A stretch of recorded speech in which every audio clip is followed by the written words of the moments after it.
Hello, dear student, you are most welcome in Karma Academy, and you have a lot of lessons on 74th day of Republic. आज हम आपको constitutions के बारे में कुछ बताएंगे। बेसिक संविधान की हम क्लासेस अब आपके लिए रेडी लेंगे, जिससे आपको जो संविधान की मूल सिद्धांत हैं वो समझें और संविधान को कैसे पढ़ना है, किस परिप्रेक्ष्य में पढ़ना है और किन चीज़ों को पढ़ना है, आप ये जान सकेंगे, समझ सकेंगे।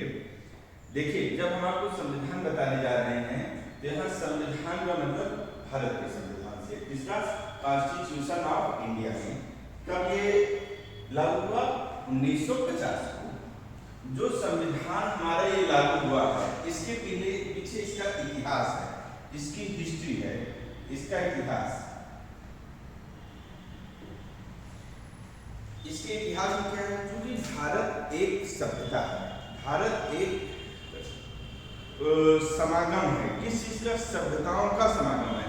इसलिए क्योंकि यहाँ पे बहुत से विदेशी आक्रांताओं का आक्रमण हुआ, वो यहाँ पे रहे, रचे बसे और यहाँ की सभ्यताओं को अपनाया। तो हमारा देश जब स्वतंत्रता के आंदोलन के लिए एकदम उस समय अपने पीक पे था, तो उसमें समाज के जितने सेक्शन थे सबका सहयोग था, चाहे वो कास्ट वाइज हो, चाहे वो क्रीड वाइज हो, चाहे रिलीजन वाइज हो, चाहे जियोग्राफिकल इंडिकेशन वाइज हो।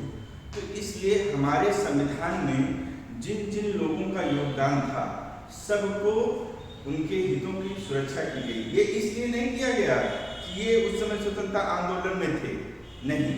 इसका मुख्य कारण ये है कि जिन जिन व्यक्तियों की हम बात कर रहे हैं, रिलीजन के आधार पे, कास्ट के आधार पे, इंडिविजुअल के आधार पे या व्यक्ति के आधार पे, सभी व्यक्तियों में सबसे पहली क्वालिटी क्या है? He is the human being, वो मानव है।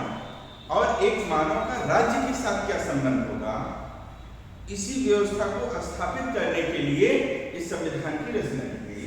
जैसा कि आप लोगों को विदित है और ये जानकारी भी है कि हमारे देश में जो व्यक्ति है, जो इंडिविजुअल है, वो शोषित रहा है, वंचित रहा है, डिप्रेस रहा है, वो मार्जिनाइज सेक्शन पे रहा है, उसको समाज की मुख्य धारा से जुड़ने नहीं दिया जाता था। मतलब कि जो हेड स्टेट का संचालन होता था, उस पर विदेशी लोग बैठते थे और यहाँ के व्यक्तियों को अपने फायदे के लिए इस्तेमाल करते थे। स्टेट नहीं चल रहा था, वहाँ पे एक बिजनेस हो रहा था। जब स्टेट नहीं है, बिजनेस चल रहा था, तो वहाँ पे कैसे किसी व्यक्ति के व्यक्तिगत अधिकारों की रक्षा की जाए। तो स्वतंत्रता आंदोलन क्या था? स्वतंत्रता आंदोलन में क्यों लोग आए? सब अपने अपने घरों में रहते, अंग्रेज शासन से क्या प्रॉब्लम थी? मुख्य प्रॉब्लम ये थी कि जो व्यक्ति के व्यक्तिगत अधिकार हैं, उनको छीना जा रहा था, उनको न्यून किया जा रहा था, उससे उनको वंचित किया जा रहा था। इसलिए सब परेशान थे। राष्ट्रीय चेतना का जागरण कब होता है? जब व्यक्ति के अधिकारों का हनन करते करते समाज के भी अधिकारों का हनन कर दिया जाता है, तो राष्ट्रीय चेतना का जन्म होता है और व्यवस्था परिवर्तन के लिए आंदोलन होता है। इसी परिप्रेक्ष्य में 1857 से लेके 15 अगस्त 1947 तक एक जन आंदोलन चला, जिसे हम जो है नेशनल मूवमेंट चला, जिसको national struggle for the Indian independence भी कहते हैं। तो हम इस चीज को ऐसे समझते हैं, क्या है? कॉन्स्टिट्यूशन ऑफ इंडिया, भारत का संविधान कब बना? 1950 में। लागू कब हुआ? 26 जनवरी 1950 को लागू हुआ। 26 जनवरी 1950 को लागू हुआ और एक तरफ था देश कब स्वतंत्र हुआ? 15 अगस्त 1947 को। इतने समय में क्या हो रहा था? जब अंग्रेज इंडियन इंडिपेंडेंस एक्ट 1947 में साइन किए, तो उसके साथ एक इंटरिम गवर्नमेंट की स्थापना कर दी गई। इंटरिम गवर्नमेंट की स्थापना का तात्पर्य था कि जो क्राउन की शक्ति थी, जो ब्रिटिश इंडिया की सभी शक्तियां थी, सबको समाहित कर दिया गया एक अंतरिम सरकार में। क्योंकि कोई भी देश की सरकार संविधान की रचना या निर्माण तभी कर सकती है जब उसके पास संप्रभु शक्ति होगी। क्योंकि संविधान एक ऐसी निर्माण की व्यवस्था है जिसमें संपूर्ण संप्रभु शक्ति के द्वारा संचालित किया जाता है, इस इंटरिम गवर्नमेंट को विश्व लेवल पर डी यूरे और डी फैक्टो मान्यता दी गई कि हाँ ये सरकार है, ये सरकार जो कानून बनाएगी उसको सभी लोग मानेंगे। इन सब बातों को देखते हुए हमारे देश में 1947 से लेकर 1950 के बीच में एक संविधान सभा स्थापित हुई।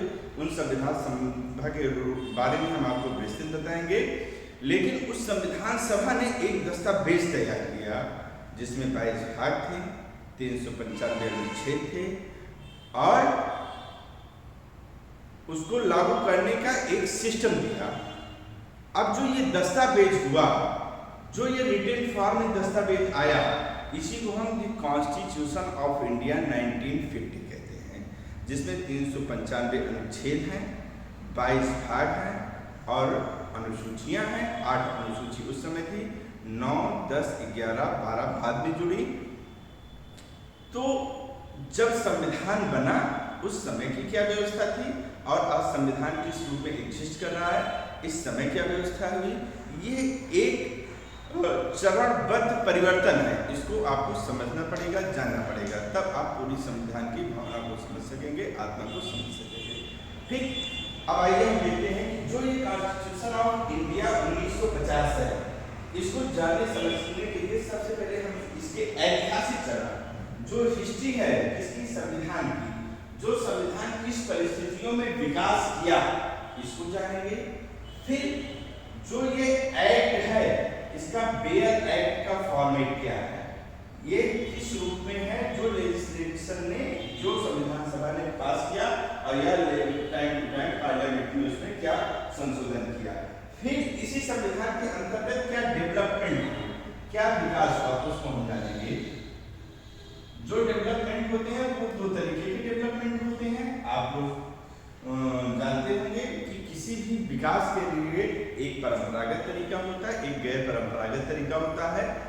जैसे यदि घर को हमें इसमें कुछ परिवर्तन करना है तो हम चाहे इसको घर को डिमोलिश करके नया घर बनवाएं या इसमें से कुछ पार्टों को भी हम चेंज कर देंगे, तभी वो परिवर्तन हो जाएगा। लेकिन जब संविधान बना तो ये संविधान बदला ना जाए, इसके लिए एक संशोधन की प्रक्रिया दे दी गई संविधान में, जिसको हम क्या कहते हैं, कन्वेंशनल मेथड कहते हैं। जो संविधान में संशोधन की प्रक्रिया हुई उसको हम डेवलपमेंट का कन्वेंशनल मेथड मानते हैं। और इस संविधान के अंतर्गत किस शब्द का क्या अर्थ होगा, किस शब्द का क्या अर्थ होगा और उन अर्थों का एक्सटेंशन क्या होगा, इसको बताने के लिए एक बृहद व्यवस्था की गई है। पूरे भारतवर्ष के लेवल पे माननीय उच्चतम न्यायालय का निर्माण किया गया है, गठन किया गया है और हर राज्यों में या 2 से अधिक राज्यों के लिए एक उच्च न्यायालय की व्यवस्था की गई है। तो यहाँ पे संविधान में किस शब्द का क्या अर्थ माना जाएगा, केंद्र सरकार पे बताने के लिए सर्वोच्च न्यायालय है, राज्य स्तर पे बताने के लिए उच्च न्यायालय है। ये सोचिए कि कितनी बड़ी बात है कि एक तरफ संविधान की भाषा को समझने के लिए, स्वयं संविधान को समझने के लिए उच्चतम न्यायालय और उच्च न्यायालय की रचना की गई है। एक सामान्य व्यक्ति या सामान्य विधि के स्टूडेंट को ये बात कैसे समझ में आए कि संविधान का क्या परिप्रेक्ष्य है, क्या समझ है, तो हमें इसे आसान शब्दों में समझना पड़ेगा। क्योंकि वो लोगों के पास 50 साल का एक्सपीरियंस है, वो कन्वेंशनल डेवलपमेंट के लिए चल रहे हैं। हमें अभी कन्वेंशनल डेवलपमेंट से पहले हमारे संविधान का स्कोप क्या है, हमारे संविधान का क्षेत्र क्या है, इसको जानना पड़ेगा, इसको समझना पड़ेगा। तो इस क्षेत्र क्या है, स्कोप क्या है, इसको जानने के लिए बेयर प्रोविजंस क्या दिया गया है, इसको जानेंगे, तब हम उसके क्षेत्र को और विस्तार को अच्छे तरीके से समझ सकेंगे। डेवलपमेंट के कन्वेंशनल परंपरागत तरीका और गैर परंपरागत तरीका को हम पढ़ेंगे।